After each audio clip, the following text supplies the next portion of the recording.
Mahua Moitra ji. Thank you, Madam Chairperson. Thank you, Madam Chairperson. Just at the onset, I have 18 minutes of allotted time by my party. Honorable Chairperson, sir, Madam, I stand today on behalf of my party, the All India Trinamool Congress, to speak on the 75th anniversary of our Constitution.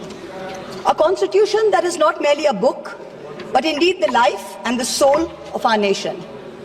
Almost 75 years ago to the day, on the 25th of November 1949, Baba Saheb Ambedkar reminded us, we must observe the caution which John Stuart Mill has given to all who are interested in the maintenance of democracy, namely, not to lay their liberties at the foot of even a great man or to trust him with powers which enable him to subvert their institutions.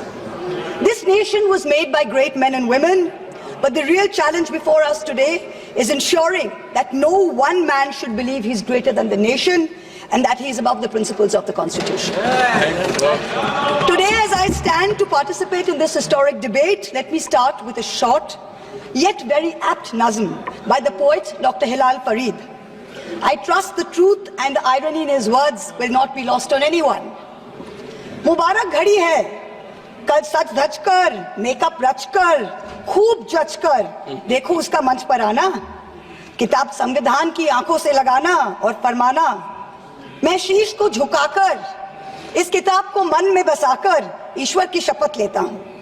रात ढलने दीजिए, दिल बदलने दीजिए, कल तलक ये बेवफा, सितमगरों का बादशाह, सब भूल जाएगा। नफरतें उगाएगा, दूरियां बढ़ाएगा, रोज संविधान की धज्जियां उड़ाएगा। मगर जो आज महफिल सजी है, यही मानती है कि हीरो वही है, मुबारक घड़ी है। For the past 10 years, a very large number of people in this country have felt that संविधान खतरे में है. Our constitution is in danger. As responsible public representatives, it is imperative that we actually put this to the test and check if this is just fear-mongering by us, as the ruling party would have us believe, or indeed is the constitution framework imperiled. As Professor Tarun Khaitan explains, there are three broad tests to check if the political executive is constitutionally accountable. Three checks for the country to remain democratic over time. So let's see how our country is faring on these three checks. The first is direct electoral accountability to the people. The second, there is accountability to the judiciary and other fourth branch institutions. And third, there is accountability rendered by the media and civil society as watchdogs of the citizenry at large. The ruling party has the right to influence policies over a large range of matters. You cannot take away that prerogative, but it cannot usurp power in a way that kills constitutional rights for the rest of us. This government, this ruling party, when confronted with this charge, uses only one defense. What about Mrs. Gandhi's emergency?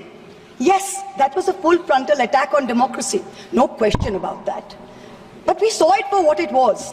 This government's modus operandi has been indirect and creeping, an incremental systemic assault for the past 10 years. The Modi government has consistently sought to erase the distinction between the party and the state by undermining and capturing all the mechanisms that seek executive accountability. It is killing our constitution by 1,000 cuts. I'm going to point out a few of the particularly bloody cuts. In the first test, democracies seek electoral accountability from the political executive. Measures such as electoral manipulation, voter disenfranchisement, biased campaign finance over time give the ruling party an unfair advantage. Voter disenfranchisement has reached epic proportions in India. In the past general elections, as well as in the recent by-polls in many BJP-ruled states, there were widespread, documented, caught on television cameras, caught on mobile phones, instances of voter suppression, from names missing to electoral rolls, by police used to threaten, beat and intimidate voters. We saw it in Rampur, we saw it in Sambal. Entire localities were being forced to stay home. Another aspect is the largely targeted exclusion of a hated minority by a prejudiced majoritarian state, creating a whole section of second-class citizens whose rights are less equal than others. This government brought in a discriminatory Citizenship Amendment Act that is openly violative of the fundamental right to equality before law. All the BJP state governments are competing with each other in bulldozer justice, demolishing homes, usually of minorities, without due process of law. I had to go to the Supreme Court to get a stay on the unconditional and on the unconstitutional order of the UP government, demanding that minorities, that Muslims, put identifying markers on their eateries in shops during the Kawad Yatra. This is blatantly a violative of Article 15. Let us move on to campaign finance now. In 2014, both the BJP and the Congress were held liable for illegally accepting foreign contributions. In response, this government retrospectively amended the Foreign Contribution Regulatory Act FCRA 2010 to narrow the definition of a foreign company and thereby remove the illegality with retrospective effect. This was done surreptitiously. The Act of 2010 was not amended by a separate bill. It was done via clauses slipped into the Finance Act 2016 and the Finance Act 2018. The amendments not only legalized foreign funding of political parties, they also created a new funding vehicle called electoral bonds. In 2017-18, the BJP got 97.7% of funds that were legalized by surreptitious changes to the campaign finance laws. When the electoral bond numbers came out earlier this year, we saw that the BJP had between 54 and 57% of the total amount raised in the past 6 years. This kind of unfair advantage for the BJP in campaign finance has created a very skewed playing field for the opposition in recent years. There's no denying this. The use of the government funds to promote BJP and to promote Modi ji's political branding in the run-up to the elections, Modi ji ki guarantee, Modi ji ka parivar, creates a media blitzkrieg that few smaller parties can match. For a free and fair electoral process, a neutral referee is necessary. So in addition to electoral accountability, our constitution lays down a second check of institutional accountability, where the government is scrutinized by the judiciary and by various fourth branch institutions, such as the Election Commission, the Vigilance Commission, a human rights watchdog, an anti-corruption body. The appointment mechanism of these fourth branch institutions, along with their functional autonomy, is what keeps them independent. What has this government done? This government willfully defied the spirit of the Supreme Court ruling on the Election Commission's independence by replacing the Chief Justice of India on the selection committee with a government-appointed minister. So you have a 2-to-1 majority. Prior to Modi ji becoming Prime Minister, how often did we hear of an election commissioner not filling their full term? Ever since this government has come in, 2 election commissioners have inexplicably quit before their terms have ended. The 2024 elections saw egregious violations of the Model Code of Conduct by the BJP, and specifically by the Prime Minister, which an eager and compliant commission blatantly ignored. But even the smallest violation by an opposition party saw the ECI taking prompt, stringent action.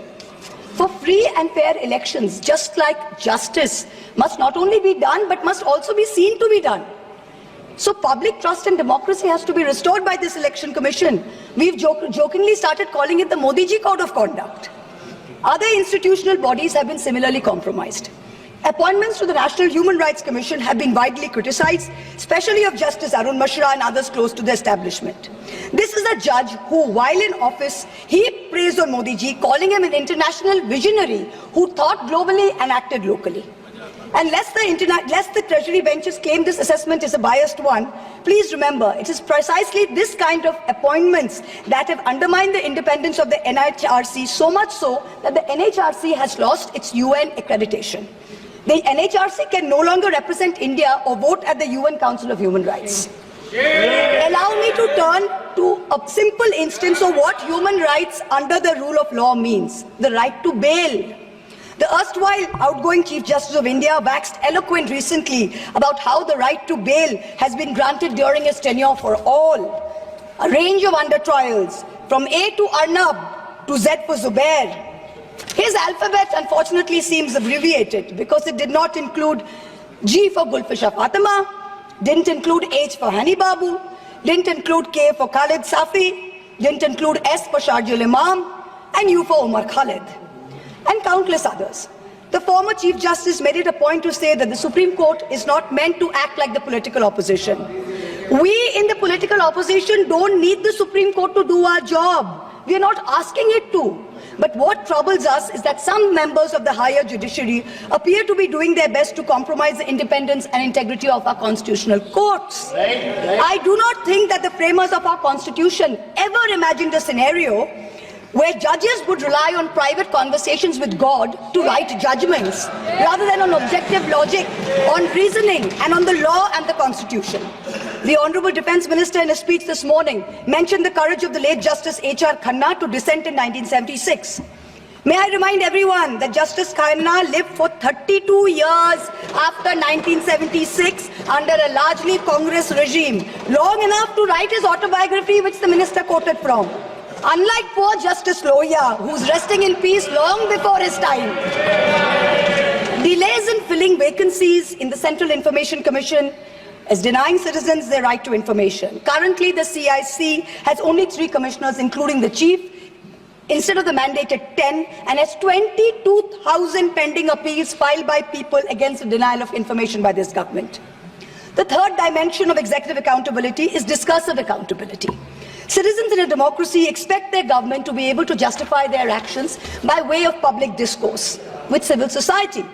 This government on a daily basis is pursuing unconstitutional methods of restricting freedom of the press and freedom of speech. Its ill-conceived amendments to the IT rules to create fact-checking units was recently struck down by the Bombay High Court as being violative of Articles 14 and 19 of the Constitution. The latest UP police cases against fact-checker Mohammad Zubair, when the UP police is invoking de facto sedition against a fact-checker who is documenting hate speech. This is preposterous. I am one of the petitioners challenging the constitutionality of the sedition law, and the Supreme Court has very clearly stated that no coercive action will be taken on alleged sedition cases till the matter is decided. Yet the government doesn't stop. The Bharatiya Nyaya Samhita, which the ruling party brought in last year when most of the parliamentarians were suspended, they said we are dropping sedition, but you also replaced it with a far more draconian Section 152. There's also something else which we all need to think about. The BNS for the first time adds terrorism as a punishable offence and defines it as an act that intends to threaten the unity, integrity and security. So the crime of terrorism is no longer anchored in an actual act. It's anchored in an intent or a thought. This means that from now onwards, the parents of disappearing Kashmiris or disappearing Manipuris who are protesting peacefully in a park can be accused of being terrorists. What they do or do not do in that park while they assemble is besides the point. As long as a police officer is convinced that they have the intent to do something, they can be terrorists. This makes terrorism a thought crime. Madam Chairperson, this is closer to the letter and spirit of the dystopian reality in George Orwell's 1984 than it is to the Constitution of India. Let me turn to how the policy of 1,000 cuts has damaged our institutions. Institutions like the Enforcement Directorate and the CBI have turned into extortionist departments for the government. 14 political parties approached the Supreme Court against the coercive criminal actions of these two agencies. 95% of cases by these two agencies are against opposition politicians. Since 2014, 25 opposition leaders facing corruption have crossed over to the BJP. 23 of them have got reprieves. 3 cases are closed. 20 cases are stalled. For years, the CBI was used to put pressure on NDTV and its promoters via a bogus case. Now that the channel's been captured, it's been sanitized, CBI says that there was never any case to start with. Airports and large infrastructure have been captured by crony capitalists by similar misuse of the ED and the CBI. In a cooked-up case against me, the CBI is wasting precious time and resources looking for a scarf and lipstick that a friend gifted me. These actions have cost India the first ever human rights violation by the Interparliamentary Union in Geneva, the global body governing all national legislatures. After the abrogation of Article 370, there has been a flagrant crackdown of the constitutional rights of the people of Kashmir. Free speech and movement have been hampered. Passports cancelled without any pending cases. Never heard of it. Manipur, an integral part of the Union of India, seems to have a complete breakdown of constitutional machinery. The failure of governance is stark.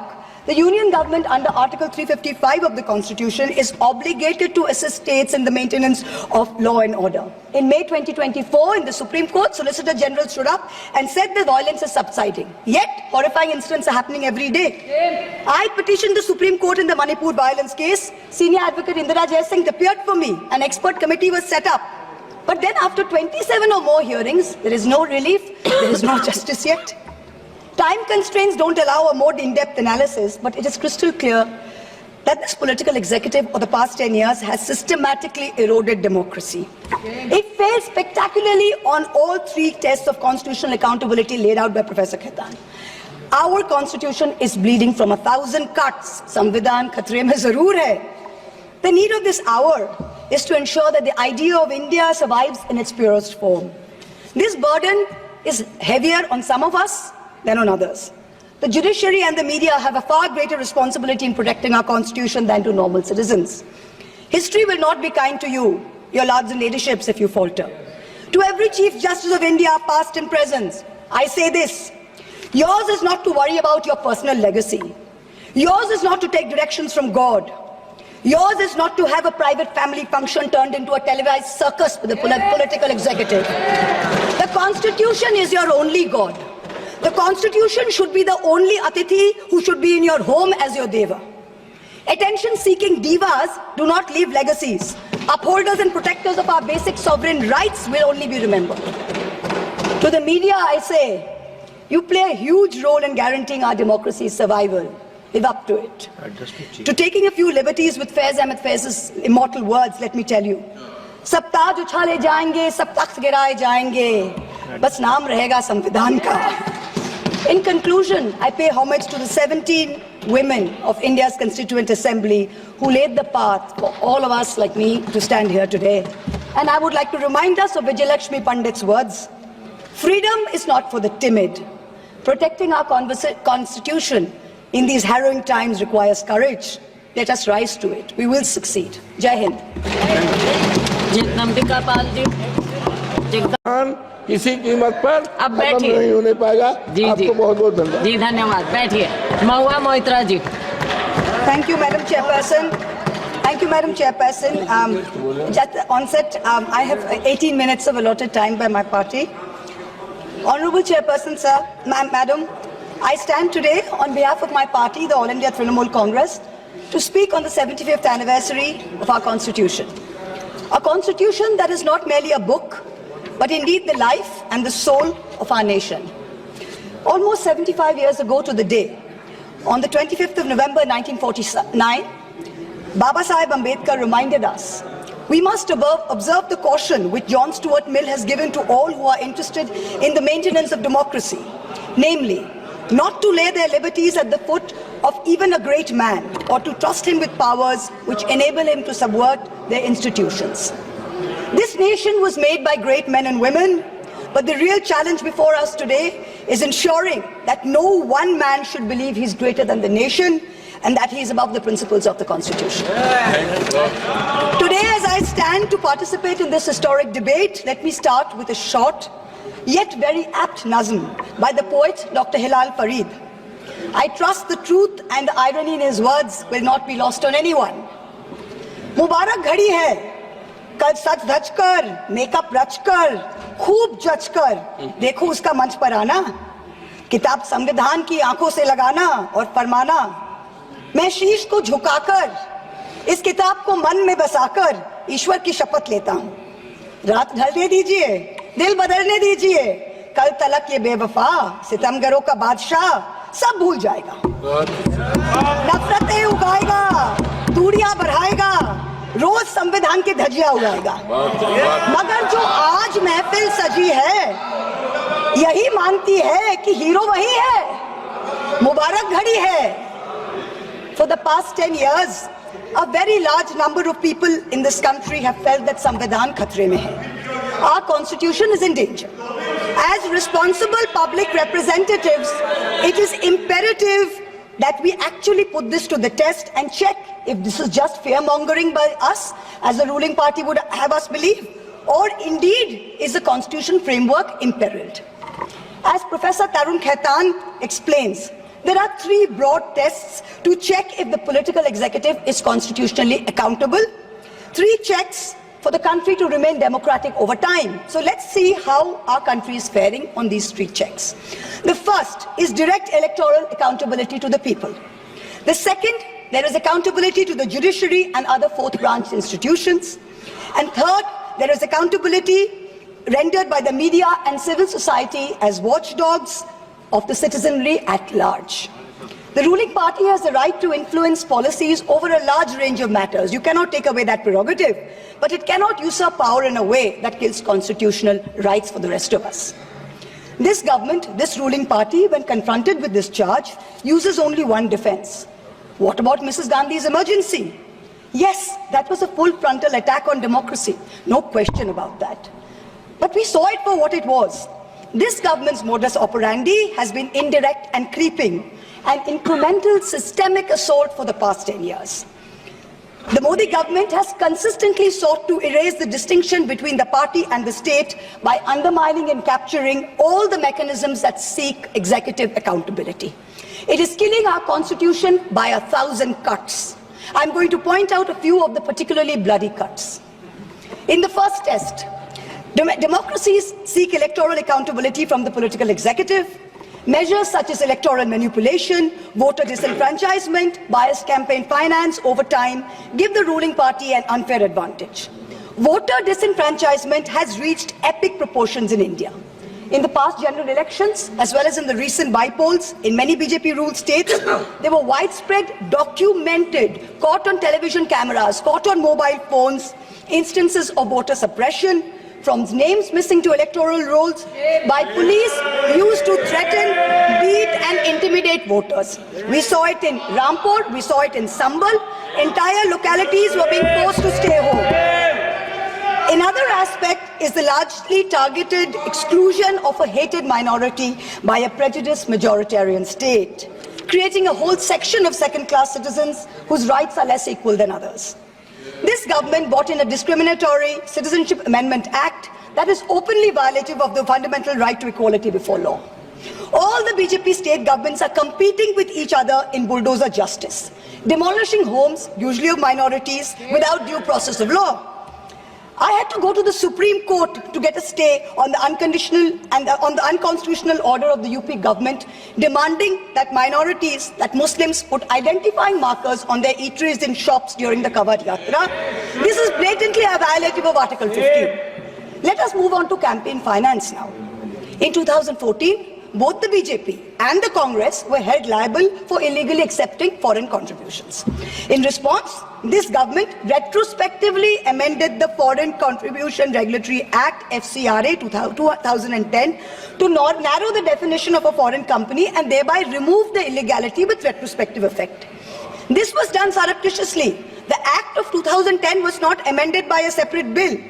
It was done via clauses slipped into the Finance Act 2016 and the Finance Act 2018. The amendments not only legalized foreign funding of political parties, they also created a new funding vehicle called electoral bonds.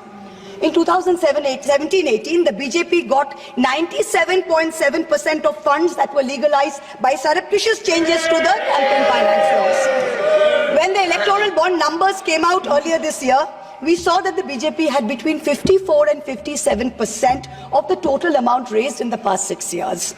This kind of unfair advantage for the BJP in campaign finance has created a very skewed playing field for the opposition in recent years. There's no denying this. The use of the government funds to promote BJP and to promote Modi ji's political branding in the run-up to the elections, Modi ji ki guarantee, Modi ji ka parivar, creates a media blitzkrieg that few smaller parties can match. For a free and fair electoral process, a neutral referee is necessary. So in addition to electoral accountability, our constitution lays down a second check of institutional accountability, where the government is scrutinized by the judiciary and by various fourth branch institutions, such as the Election Commission, the Vigilance Commission, a human rights watchdog, an anti-corruption body. The appointment mechanism of these fourth branch institutions, along with their functional autonomy, is what keeps them independent. What has this government done? This government willfully defied the spirit of the Supreme Court ruling on the Election Commission's independence by replacing the Chief Justice of India on the selection committee with a government-appointed minister. So you have a 2-to-1 majority. Prior to Modi ji becoming Prime Minister, how often did we hear of an election commissioner not filling their full term? Ever since this government is coming, 2 election commissioners have inexplicably quit before their terms have ended. The 2024 elections saw egregious violations of the Model Code of Conduct by the BJP, and specifically by the Prime Minister, which an eager and compliant commission blatantly ignored. But even the smallest violation by an opposition party saw the ECI taking prompt, stringent action. For free and fair elections, just like justice must not only be done, but must also be seen to be done. So public trust and democracy has to be restored by this election commission. We've jokingly started calling it the Modi Ji Code of Conduct. Other institutional bodies have been similarly compromised. Appointments to the National Human Rights Commission have been widely criticized, especially of Justice Arun Mishra and others close to the establishment. This is a judge who, while in office, heaped praise on Modi ji, calling him an international visionary who thought globally and acted locally. And lest the Treasury benches claim this assessment is a biased one, please remember, it is precisely this kind of appointments that have undermined the independence of the NHRC, so much so that the NHRC has lost its UN accreditation. The NHRC can no longer represent India or vote at the UN Council of Human Rights. Allow me to turn to a simple instance of what human rights under the rule of law means, the right to bail. The erstwhile outgoing Chief Justice of India waxed eloquent recently about how the right to bail has been granted during his tenure for all. A range of under trials, from A to Arnab to Z for Zubair. His alphabet unfortunately seems abbreviated because it did not include G for Gulfisha Fatima, didn't include H for Hani Babu, didn't include K for Khalid Safi, didn't include S for Sharjul Imam, and U for Umar Khalid, and countless others. The former Chief Justice made it a point to say that the Supreme Court is not meant to act like the political opposition. We in the political opposition don't need the Supreme Court to do our job. We are not asking it to. But what troubles us is that some members of the higher judiciary appear to be doing their best to compromise the independence and integrity of our constitutional courts. I do not think that the framers of our constitution ever imagined a scenario where judges would rely on private conversations with God to write judgments, rather than on objective logic, on reasoning, and on the law and the Constitution. The Honorable Defence Minister in a speech this morning mentioned the courage of the late Justice H.R. Khanna to dissent in 1976. May I remind everyone that Justice Khanna lived for 32 years after 1976 under a largely Congress regime, long enough to write his autobiography, which the minister quoted from. Unlike poor Justice Lohia, who's resting in peace long before his time. Delays in filling vacancies in the Central Information Commission is denying citizens their right to information. Currently, the CIC has only 3 commissioners, including the chief, instead of the mandated 10, and has 22,000 pending appeals filed by people against the denial of information by this government. The third dimension of executive accountability is discursive accountability. Citizens in a democracy expect their government to be able to justify their actions by way of public discourse with civil society. This government on a daily basis is pursuing unconstitutional methods of restricting freedom of the press and freedom of speech. Its ill-conceived amendments to the IT rules to create fact-checking units was recently struck down by the Bombay High Court as being violative of Articles 14 and 19 of the Constitution. The latest UP police cases against fact-checker Mohammad Zubair, when the UP police is invoking de facto sedition against a fact-checker who is documenting hate speech. This is preposterous. I am one of the petitioners challenging the constitutionality of the sedition law, and the Supreme Court has very clearly stated that no coercive action will be taken on alleged sedition cases till the matter is decided. Yet the government doesn't stop. The Bharatiya Nyaya Samhita, which the ruling party brought in last year when most of the parliamentarians were suspended, they said we are dropping sedition, but you also replaced it with a far more draconian Section 152. There's also something else which we all need to think about. The BNS for the first time adds terrorism as a punishable offence and defines it as an act that intends to threaten the unity, integrity and security. So the crime of terrorism is no longer anchored in an actual act. It's anchored in an intent or a thought. This means that from now onwards, the parents of disappearing Kashmiris or disappearing Manipuris who are protesting peacefully in a park can be accused of being terrorists. What they do or do not do in that park while they assemble is besides the point. As long as a police officer is convinced that they have the intent to do something, they can be terrorists. This makes terrorism a thought crime. Madam Chairperson, this is closer to the letter and spirit of the dystopian reality in George Orwell's 1984 than it is to the Constitution of India. Let me turn to how the policy of 1,000 cuts has damaged our institutions. Institutions like the Enforcement Directorate and the CBI have turned into extortionist departments for the government. 14 political parties approached the Supreme Court against the coercive criminal actions of these two agencies. 95% of cases by these two agencies are against opposition politicians. Since 2014, 25 opposition leaders facing corruption have crossed over to the BJP. 23 of them have got reprieves. 3 cases are closed. 20 cases are stalled. For years, the CBI was used to put pressure on NDTV and its promoters via a bogus case. Now that the channel's been captured, it's been sanitized, CBI says that there was never any case to start with. Airports and large infrastructure have been captured by crony capitalists by similar misuse of the ED and the CBI. In a cooked-up case against me, the CBI is wasting precious time and resources looking for a scarf and lipstick that a friend gifted me. These actions have cost India the first ever human rights violation by the Interparliamentary Union in Geneva, the global body governing all national legislatures. After the abrogation of Article 370, there has been a flagrant crackdown of the constitutional rights of the people of Kashmir. Free speech and movement have been hampered. Passports cancelled without any pending cases. Never heard of it. Manipur, an integral part of the Union of India, seems to have a complete breakdown of constitutional machinery. The failure of governance is stark. The Union government under Article 355 of the Constitution is obligated to assist states in the maintenance of law and order. In May 2024, in the Supreme Court, Solicitor General stood up and said the violence is subsiding. Yet, horrifying incidents are happening every day. I petitioned the Supreme Court in the Manipur violence case. Senior Advocate Indira Jaisingh appeared for me. An expert committee was set up. But then after 27 or more hearings, there is no relief, there is no justice yet. Time constraints don't allow a more in-depth analysis, but it is crystal clear that this political executive over the past 10 years has systematically eroded democracy. It failed spectacularly on all 3 tests of constitutional accountability laid out by Professor Khaitan. Our constitution is bleeding from 1,000 cuts. Samvidhan khatre mein zarur hai. The need of this hour is to ensure that the idea of India survives in its purest form. This burden is heavier on some of us than on others. The judiciary and the media have a far greater responsibility in protecting our constitution than to normal citizens. History will not be kind to you, your lords and ladyships, if you falter. To every Chief Justice of India, past and present, I say this: yours is not to worry about your personal legacy. Yours is not to take directions from God. Yours is not to have a private family function turned into a televised circus with a political executive. The Constitution is your only God. The Constitution should be the only Atithi who should be in your home as your Deva. Attention-seeking divas do not leave legacies.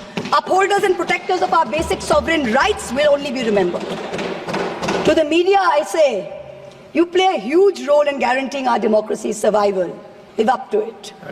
To taking a few liberties with Faiz Ahmed Faiz's immortal words, let me tell you. सब ताज उछाले जाएंगे, सब तख्त गिराए जाएंगे, बस नाम रहेगा संविधान का. In conclusion, I pay homage to the 17 women of India's Constituent Assembly who laid the path for all of us like me to stand here today. And I would like to remind us of Vijayalakshmi Pandit's words. Freedom is not for the timid. Protecting our constitution in these harrowing times requires courage. Let us rise to it. We will succeed. Jai Hind.